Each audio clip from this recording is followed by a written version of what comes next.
di dalam amal-amal tersebut.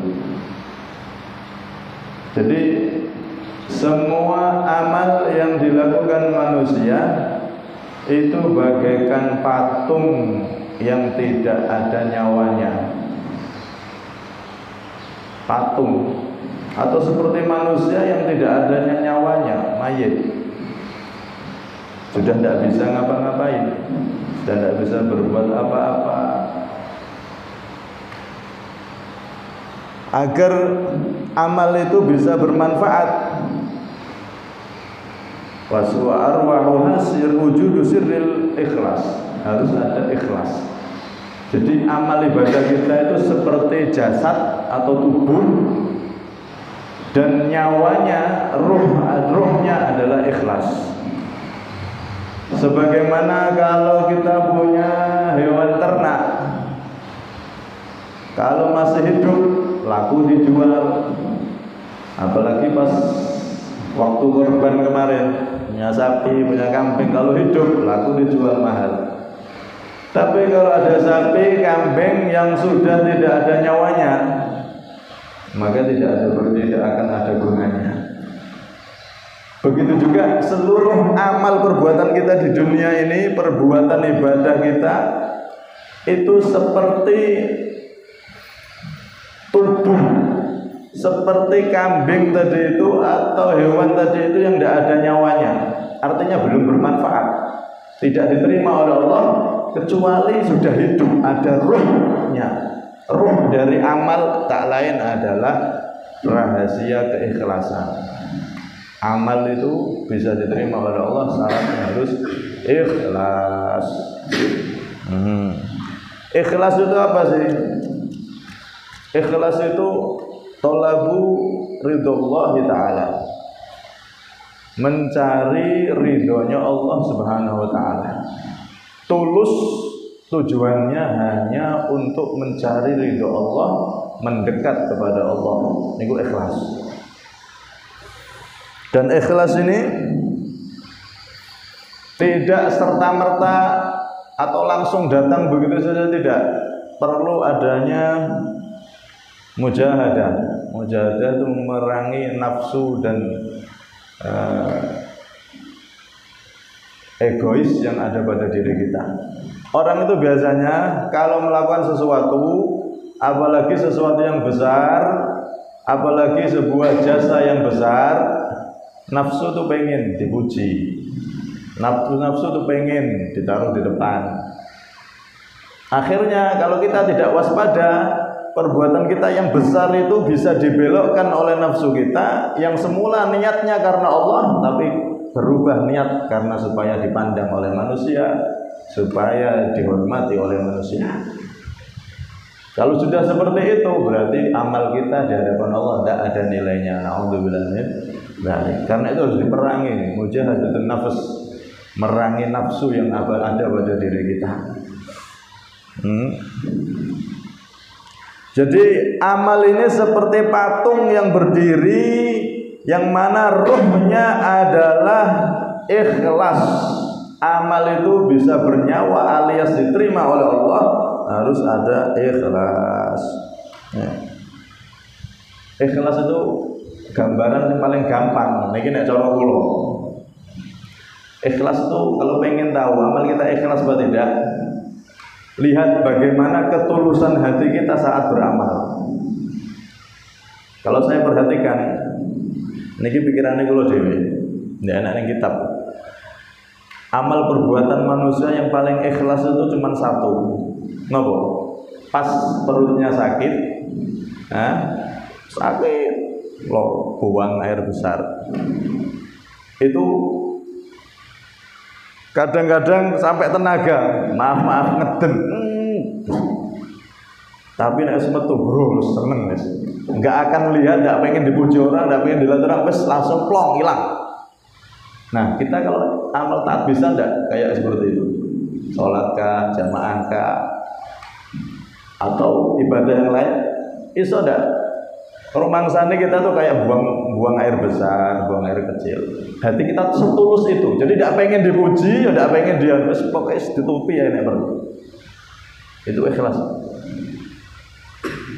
Kalau kita menghafal sesuatu pengen dilihat orang, pengen dipuji orang, berarti belum ikhlas. Masih berbahaya itu. Karena itu disebutkan oleh Imam Ghazali, ada seorang ulama mengatakan an-nasu kulluhum halka. Semua manusia ini binasa. Illal alimun, kecuali orang-orang yang berilmu. Mau ngaji seperti ini, berilmu. Tapi diteruskan wal alimuna halka, orang-orang yang berilmu atau yang mau mencari ilmu, mau hadir majelis ilmu, halka, rusak juga, binasa juga. Ilal amilun, kecuali yang mengamalkan ilmunya, setelah dapat ilmu berusaha diamalkan semampunya, sekuat tenaga diamalkan. Setelah ngaji kebersihan tentang bagaimana ibadah, ibadahnya berusaha dibenarkan. Setelah ngaji bagaimana harus kita bersihkan hati kita, hati berusaha dibersihkan. Wal amiluna halka, orang yang mengamalkan ilmunya itu masih binasa, masih rusak. Illal mukhlisun, kecuali orang-orang yang benar-benar tulus karena Allah Subhanahu wa taala. Wal mukhlisuna fi khatarin 'adzim. Itu pun orang yang ikhlas itu masih dalam bahaya. Kadang-kadang dia beramal ikhlas tapi nanti dipamerkan amalnya. Zaman dulu tuh ada. Di zaman Imam Sufyan Ats-Tsauri itu beliau sama muridnya, beliau orang besar, ulama besar, sama muridnya bertamu di salah satu Pak Haji. Orang kaya bertamu ke situ karena suatu keperluan.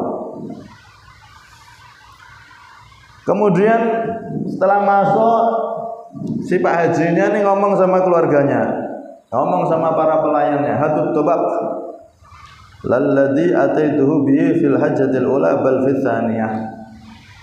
Ayo keluarkan itu suguhan ini untuk Imam Ats-Tsauri dan para muridnya, Imam Sufyan Ats-Tsauri dan para muridnya. Tapi jangan pakai nampan yang saya bawa dari haji yang pertama. Jangan pakai nampan yang kemarin tuh, saya baru haji, nampan yang terbaru, haji kedua kemarin. Maka Imam Sufyan Ats-Tsauri ngomong gimana sama muridnya? Huwa miskin, afsada bihada hajjataihi. Imam Ats-Tsauri bisik-bisik sama muridnya, ya Allah, kasihan orang ini. Gara-gara omongannya ini kamu tahu, 2 hajinya terhapus, hilang karena pamer.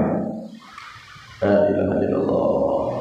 Awalnya saya ikhlas tuh haji pertama, haji kedua, ditamoni Imam Sufyan Ats-Tsauri malah ngomong seperti itu, ambilkan, jangan pakai nampan pas haji pertama ya, pakai nampan yang pas saya bawa di haji kedua. Kata beliau, ya Allah, kasihan ini orang, Pak Haji ini kasihan, 2 hajinya hilang, hangus, karena pamer itu tadi. Na'udzubillah min dzalik, ya Allah.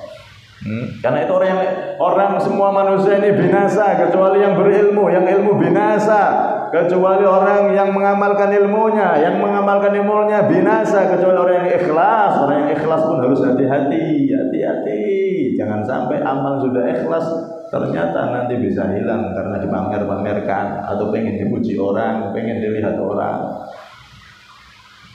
La ilaha illallah.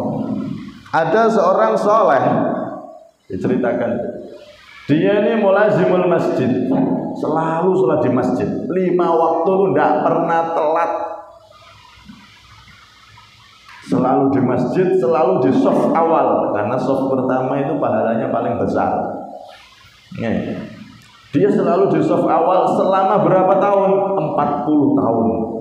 40 tahun itu jamaah selalu di shaf awal, tidak pernah shaf kedua, ketiga apalagi tidak pernah. Selalu di shaf awal. Pas sudah dapat 40 tahun, suatu ketika dia ini telat, padahal sudah 40 tahun istiqomah ini. Suatu ketika telat, akhirnya di belakang. Pas telat itu di hatinya dia merasa malu. Aduh, isin aku, biasanya aku ini ngarep 40 tahun aku di depan. Saya sekarang berada di belakang, aduh isin ngerti wong. Setelah itu dia sadar, ya Allah, berada 40 tahun ini saya sholat di depan sana itu gara-gara pengen dilihat orang. Buktinya saya sekarang di belakang, saya malu.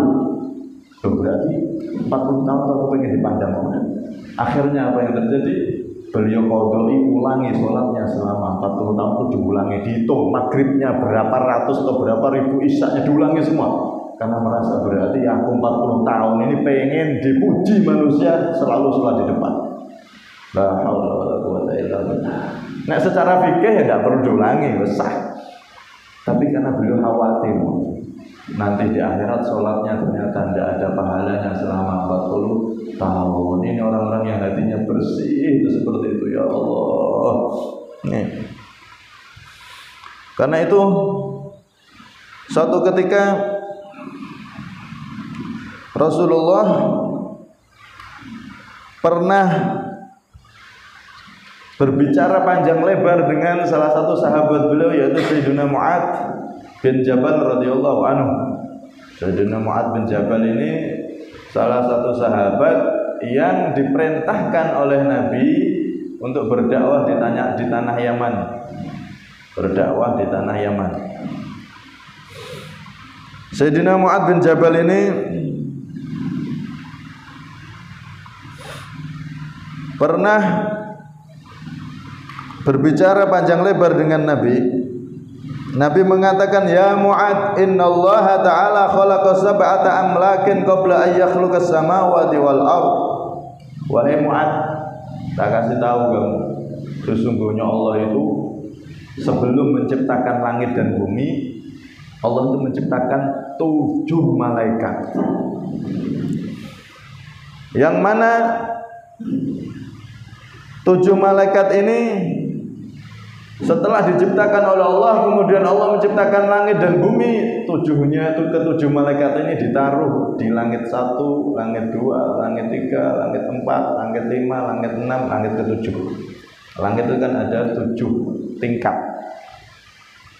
Malaikat yang 7 tadi pas ditaruh di langit, setiap satu langit ada malaikatnya. Dia sebagai juru kunci, juru pintunya setiap langit.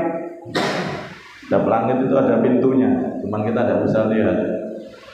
Langit pertama ada pintunya, kedua ada pintunya, dan seterusnya sampai ke-7 dijaga oleh 7 malaikat yang diciptakan sebelum langit dan bumi itu tadi. Kemudian Rasulullah dalam hadis tersebut menerangkan setiap pagi sampai sore itu malaikat hafadhah, malaikat yang mencatat amal setiap manusia itu membawa catatan amal sehari itu dibawa. Naik ke langit, ada yang bercahaya saking banyaknya ya amal ibadahnya ini, catatan ibadahnya bercahaya seperti matahari, dibawa ke langit. Pas mau sampai ke langit pertama, mau melewati langit pertama, di stop sama penjaga langit pertama. Oh ini amalnya siapa? Oh ini amalnya itu hambanya Allah yang soleh. Ini bercahayanya kayak matahari. Oh ya, saya tak periksa dulu. Sebelum naik ke langit 2, saya ditugaskan oleh Allah, tak periksa dulu amal ibadahnya ini. Dia ini tukang gosip, tukang rasanya apa enggak? Ya sebentar, berhenti, periksa. Oh sholatnya, sedekahnya bagus. Tapi dia ngerasani ini sehari tadi dia ngerasani orang. Udah nggak boleh lewat. Akhirnya dikembalikan, dilempar kepada orangnya. Tidak melewati pintu kedua, pintu langit yang pertama. Kemudian ada lagi malaikat yang membawa catatan yang lebih terang dari yang awal. Terus seperti semua catatan manusia dibawa naik semua. Ada yang pintu pertama tak lihat, oh dia tidak pernah ngerasani, di hari ini tidak ngerasani, sudah naik ke atas. Sampai ke pintu kedua disetop oleh malaikat penjaga langit kedua. Saya. Orang ini tidak ngerasani, sudah lolos dari langit pertama, ya bagus ini amalan. Tapi saya disuruh perintah oleh Allah. Ibadahnya ini ada tujuan duniawi apa enggak? Dilihat, ada tujuan duniawi. Duniawi itu biar dapat penghormatan manusia, biar dapat nama, biar dapat sanjungan, atau biar dapat uang dan lain-lain, itu duniawi semua. Oh, udah ini ada keinginan duniawi dia, kembalikan, ditolak. Ada lagi yang 1 lolos, 2 lolos, naik ke langit ketiga, dicegat oleh malaikat di langit yang ketiga. penjaga pintu langit yang ketiga. Oh hebat ini, sudah sampai sini. Dia nggak ahli gosip, dia nggak ada tujuan dunia. Nah sekarang saya nomor 3 disuruh oleh Allah untuk jaga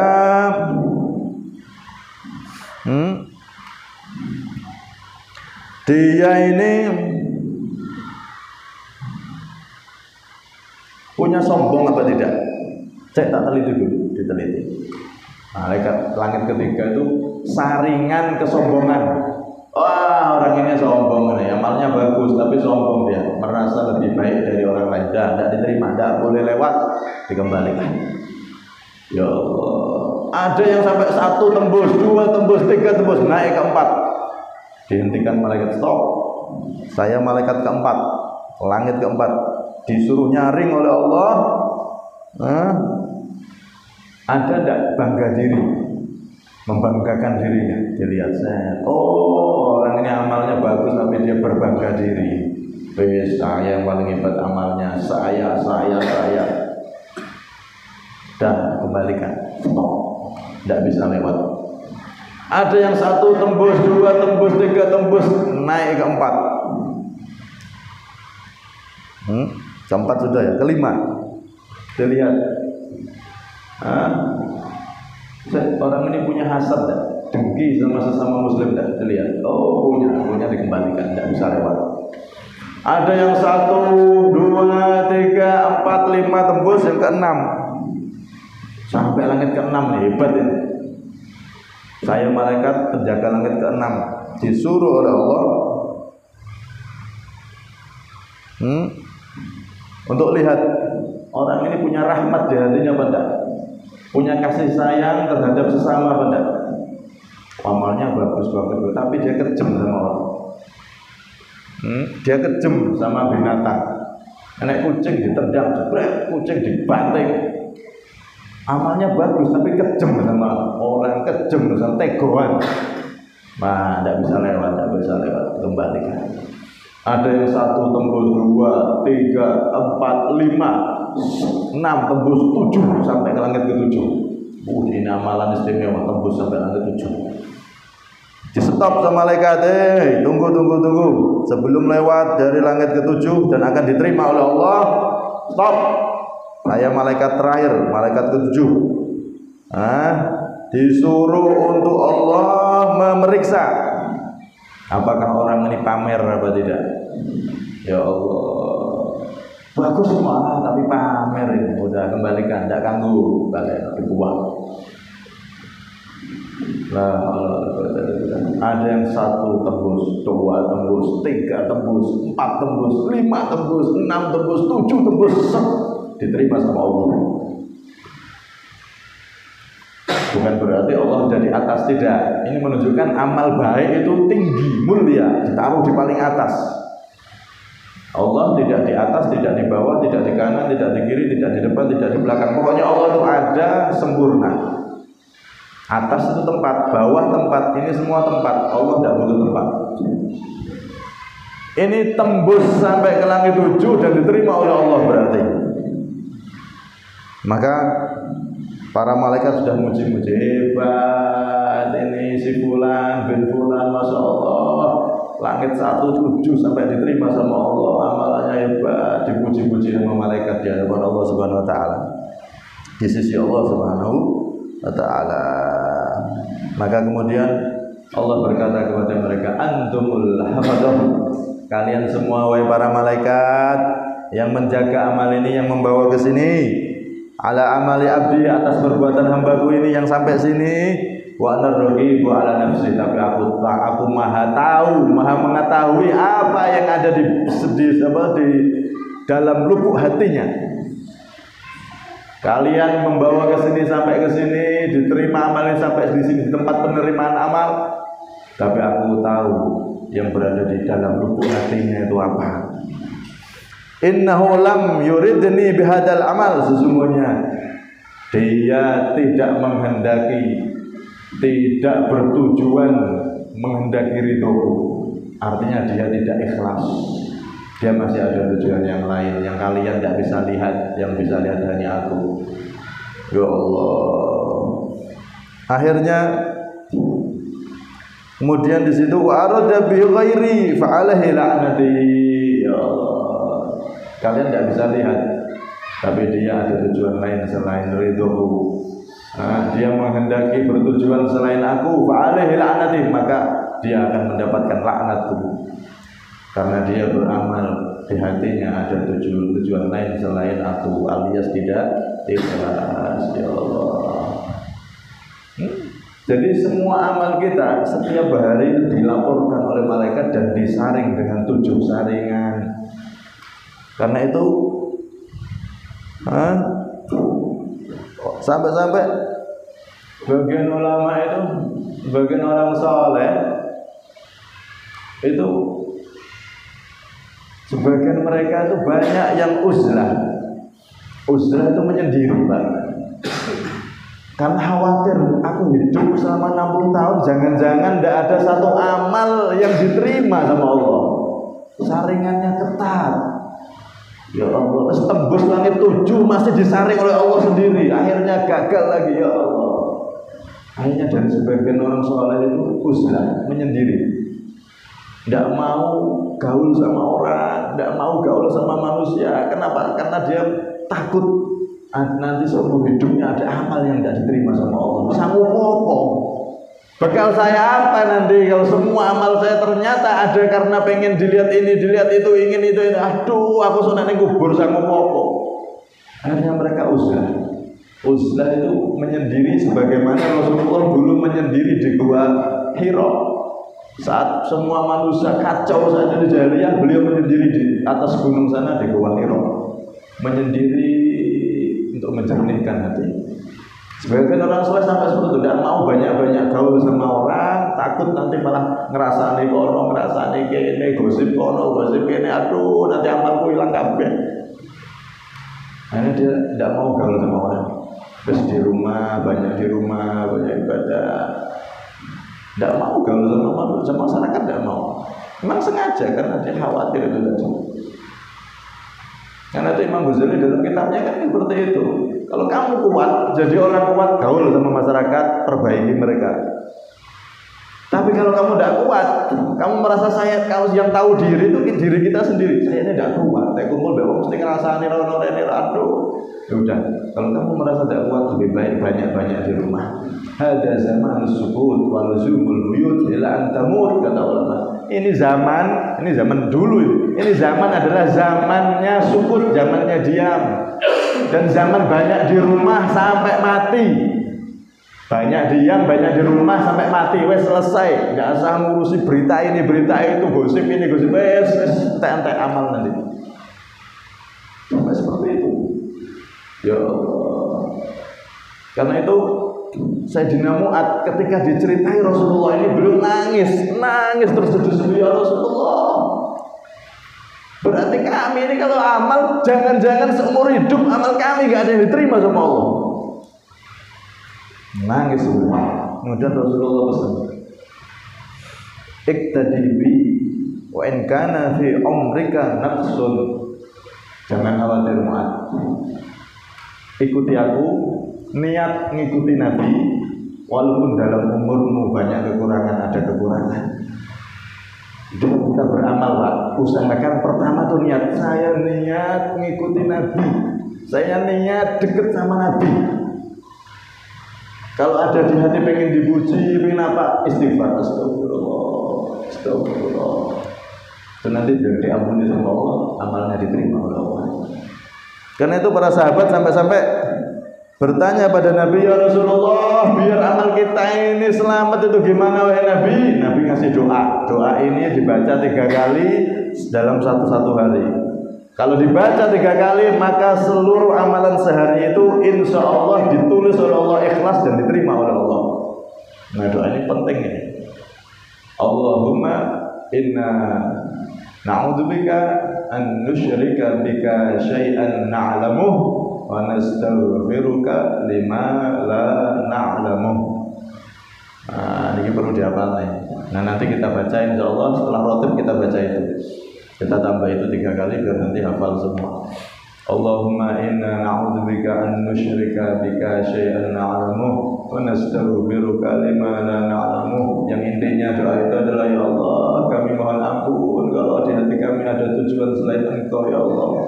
Kami mohon maaf kalau di hati kami dalam beribadah banyak kekurangan, ya Allah. Itu dibaca 3 kali, kata Rasulullah. Orang yang membaca itu 3 kali, maka dia akan ditulis menjadi orang-orang yang amalnya ikhlas tulus karena Allah Subhanahu wa ta'ala. Insyaallah mulai minggu depan akan kita baca itu setiap kali selesai baca rotib zikir panjang tadi itu ditambah itu, insyaallah biar hafal semua dan biar kita semua selamat, amal kita ini tidak sia-sia disaring. Wah, ini ada kotorannya, tapi tidak apa-apa, ini dia sudah baca doa yang diajarkan. Biar lanjut ke atas, selanjutnya diterima oleh Allah Subhanahu wa ta'ala. Semoga hati kita semakin dibersihkan oleh Allah, diberi ketulusan dalam beramal sebagaimana kita tulus ketika tadi itu buang air besar, buang air kecil, kayak mana? Jangan anggap amal kita ini istimewa. Amal kita sholat ibadah besar, ya Allah sholat enggak khusyuk, banyak salah masih, ya Allah. Jamaah, ya Allah aku enggak bisa khusyuk, ya bisa tepat waktu, enggak bisa ini. Lihat kekurangan terus, kayak lihat kotoran. Jadi kita beramal tidak bangga dengan amal kita sebanyak apapun itu, karena kita seperti lihat kotoran tadi itu. Karena kita bukan sholatnya kotor, bukan, tapi sholat kita dalam melakukan sholat itu masih banyak kekurangan. Al-Fatihah yang tidak arti ini, maksudnya tidak arti, kita banyak kekurangan. Dan ibadah-ibadah yang lain kita merasa kurang di hadapan Allah Subhanahu wa ta'ala. Allah alam bisa. Semoga kita diberi hati yang bersih, diberi keikhlasan dan beramal, dan semoga kita tergolong hamba-hamba Allah yang ikhlas, yang dekat kepada Rasulullah, diterima oleh Allah Subhanahu wa ta'ala. Amin. Allahumma amin. Ala dini al-salih syamil harujin nabi ila hadratin nabi Muhammad sallallahu alaihi wasallam. Sirrul Fatihah.